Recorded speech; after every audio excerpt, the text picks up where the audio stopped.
Thanks so much for sharing that beautiful garden with us. Right now we're going to be talking about a great garden tour in a neighboring community of Austin. We're going to go over to Bryan College Station. That's right. You can make the drive over to Aggieland, and it's going to be worthwhile because they have a spectacular garden tour coming up.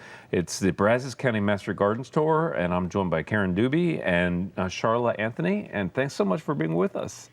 Thank you. It's a pleasure to be here today. Well, it's great to have you, and this is going to be an exciting tour, and you have a particular theme this year. Tell us a little bit about the theme. We do. The theme and title of our tour this year is called Beyond the Garden Gate, and there is truly a lot that lies beyond the garden gate, especially when you begin to think of those things that it takes to sustain a harmonious type of a garden environment.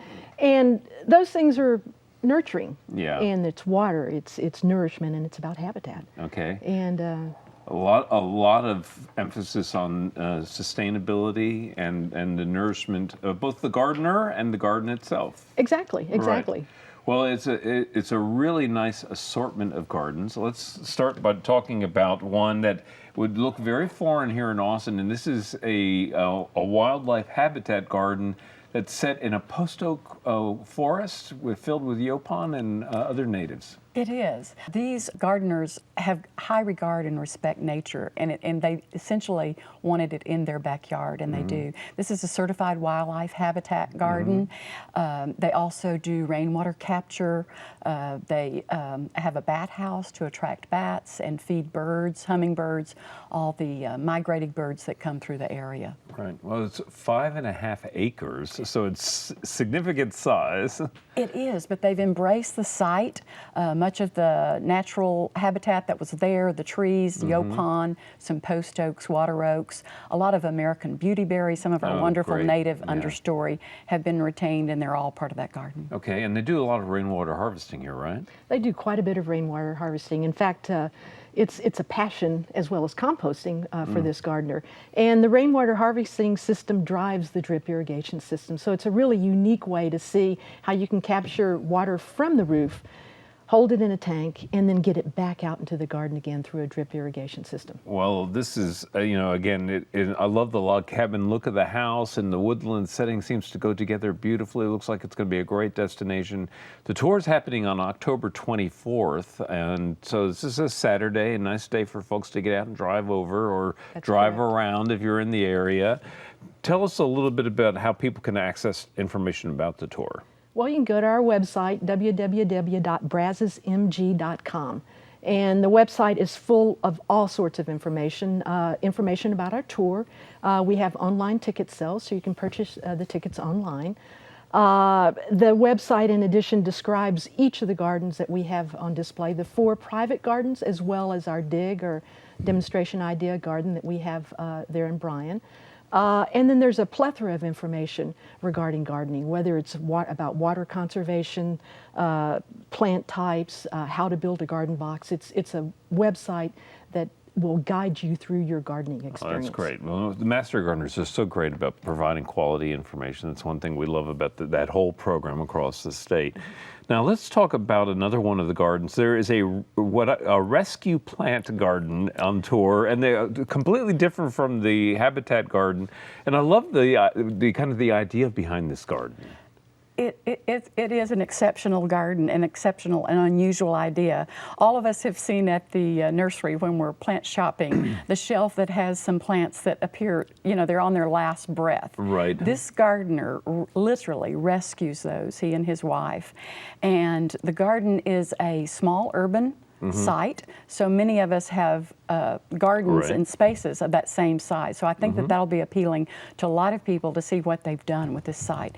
And every single place you look in this garden, there is something planted. It's horizontal, vertical, and above you, and some interesting structures. And it's all done, these homeowners have done all of this work themselves. A true labor of love of both materials and plants. Right. Well, you go from the superabundance of this garden with a kind of a wild array of textures, colors, and forms to the Rose Sanctuary Garden, which is a study really in kind of symmetry and control and precision, isn't it? That's right. The Sanctuary Garden is a garden, when you walk into, it does feel like a sanctuary. It's very structured. There are numerous paths. There are all sorts of different roses and plant life. There's also, it fits very well into our theme regarding nourishment and water and habitat.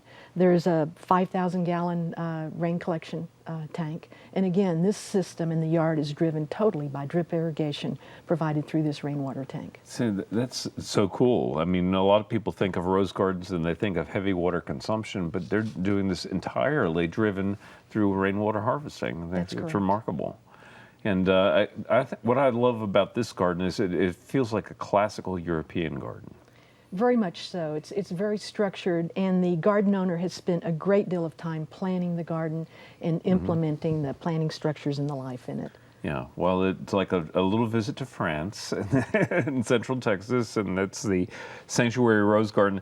The next garden, again, very different, and this is the Garden of Easing. And this is one of this kind of natural flowing quality to this garden. Big space as well, right?